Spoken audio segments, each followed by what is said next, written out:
With our defensive zone, if we divide that up into tic-tac-toe squares, it looks something like this. And we pose the question, what are the two most dangerous squares? Right away, we see high slot. That's going to be a high scoring area. And then low slot plus behind the net, that's going to be the other really high scoring area. So along with the house, this is the primary real estate we're trying to protect in the defensive zone as much as we can. By position, this is going to be our right defenseman or the first D. They're going to be in the corners. They're going to be following players all the way up to the top of the circle area or the ringette line. They're coming back to the net front, and this is kind of the area that right defense or first defense patrols. We have other defensemen on the other side. That would be the lefty. Same thing. It all depends on where the puck is. This one is going to belong to the left winger. So what we can see right away is they're responsible for players who have the puck up here, primarily the D, and getting in the shot lane, but they're also coming all the way back down to the hash marks to help. And when the puck gets to the net, we actually want our wingers coming all the way down, so we get 5 versus 3 in this area, and we outman them like crazy. That's going to be the right winger, as we can see, with the same responsibilities just on the other side. And then this is going to be the last player, which is our center. So the center is really able to go in this entire area all the way down to the boards, but typically they're the support layer. The defense is going to be in there first most of the time, and they're going to be the second guy who's helping when there's a battle, but is also watching out for other players and watching if that defenseman gets beat. Overload. So a defensive overload is when we're putting a bunch of players in kind of one area of the ice to overload that spot, so it's really hard to make plays. So if we isolate this one area, we're going to have defense 1 on the puck carrier on the defensive side between that player and the net. D2 would be at the net. I like the strong side post. Some coaches prefer you on the weak side post so that you can see players in the slot a little bit better, but either way you want to keep your head on a swivel when you're in this area. Centerman is going to be layered support for defense 1, and this is really important. He's not going to go right over to this guy, because if this guy makes a nice move and beats the first D, you need to be in an area where you can then help out, and we don't just let somebody get right to the net. So we're not man on man, we're purposely layered to a certain extent. Left wing would be all the way over here in this scenario to the hash mark, or even in the middle of the ice here, somewhere in between those two areas. And they're picking up any player in this area, and they're slightly keeping their head on a swivel to watch out for this D in case he's jumping in backdoor. But it's really hard to make a play through all of those guys to a defenseman. So when we're in that overload, it does take that option away quite a bit. Right wing, usually right on the edge of the circle, not at the top, not at the hash marks, about halfway with the toes facing towards the boards. Primary responsibility is that D. Secondary responsibility is this guy walking off right through the middle here and beating defense 1.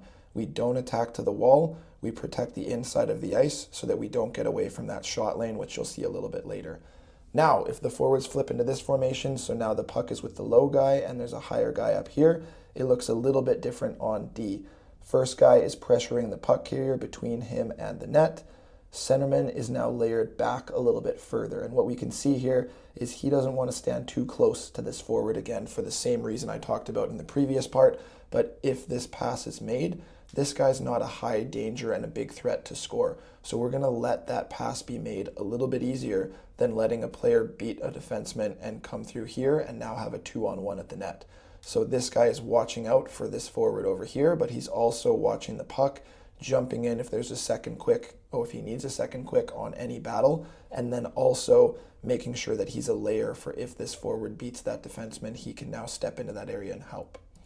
And then we would have our D2 right here, but because their third forward is in this area, he can shade up and come right towards him just like that and take away a little bit more space, so there's no quick shot right through there from a pass. Okay, now moving over here, if the forwards get into this position, the D move in a little bit, we're really trying to protect the slot 2 squares. We've got D1 moving back to the post. We're not chasing behind the net. D2 is going to the far post, also not chasing behind the net. Centerman is coming in the middle somewhere. Left winger would move over, right winger would move over, and basically we're in a collapse position right here. The right wing could be in a little bit closer, but we're really watching out for the players in front of the net, with the D sort of watching in behind the net a little bit and making sure that we're covering anybody for any quick passes, as you'll see in a clip. If we're in this position here and the puck moves up, that rotation just looks like this. Centerman attacks in, D backs off a little bit and is looking to be in an area between this player and the net, and also in an area where if this guy walks out, you can step up and then help out or jump in here quick for that second quick to help on support as well. If that forward moves up here, the D2 can't take him anymore, so the left winger is now, instead of just going to stay right here, they're going to shade up a little bit and get on the defensive side of this guy, understanding that it's pretty hard to move the puck across through to that defense. He might try and go down here, but now our D is going to be aware of that. The left wing is going to be a little bit aware of that with the head on a swivel, but we're really trying to prevent any passes coming through as well, so we're taking care of a high-scoring guy in that area. If the puck moves up to the point, we're getting in the shot lane first. Right wing's going to attack, get into the shot lane, and then come up right towards the puck. Left winger is going to look for the shot lane over here because they're going to try to go D to D a lot and stop about where the ringette line is or the top of the circle. You don't want to go all the way up here because now if that shot gets through, it's really hard to help in this area if you're too far up the ice. We want to wait until we see that pass coming and then start to attack this guy and try to get there right when the puck arrives and steal it from him, or be there to be able to pressure him in the shot lane so he can't get a shot through. Then the D2 is going to have to shade up to this guy, and like we've talked about before, when the puck goes up to the point, we need to play man on man down low now. Your job is to find a guy and be between him and the net on that defensive side. Same thing for this guy, same thing for this guy. So if he goes to the net, we're following him, going on the defensive side. Same thing here, defensive side. Same thing here, defensive side. And when you're on that defensive side, you can see what the puck is doing and you can see that player, which is a really big bonus to know where to go and how quickly you can react on things. Okay, puck goes D to D. Left winger's coming up in the shot lane with the shin pads. Right winger's coming back. And now we have a little bit of an outman situation here again where that right winger can help if the puck does get to the net. And it's much harder for them to score when we have 4 guys back and even 5 guys back compared to just straight 3-on-3. A collapse.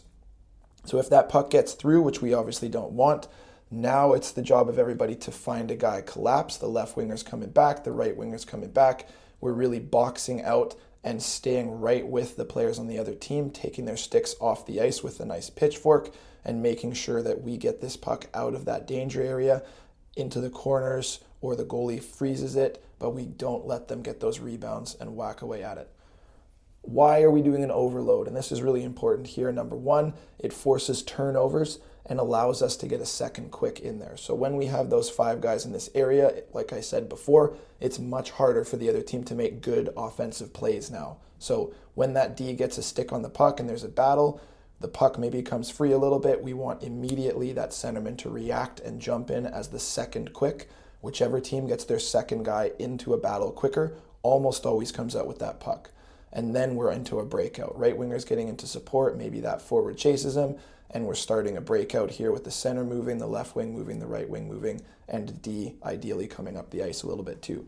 Same idea going the other way. If that centerman steals the puck, then the wing would get over to the boards to be a good option right away for a breakout, and the right winger would move in, the D would slide over, and then we're going to get something like this with the right winger slashing up the ice or staying wide, depending on what your coach wants, the D coming back to the net, and then when we hit that breakout, getting up the ice a little bit with the backside D as well.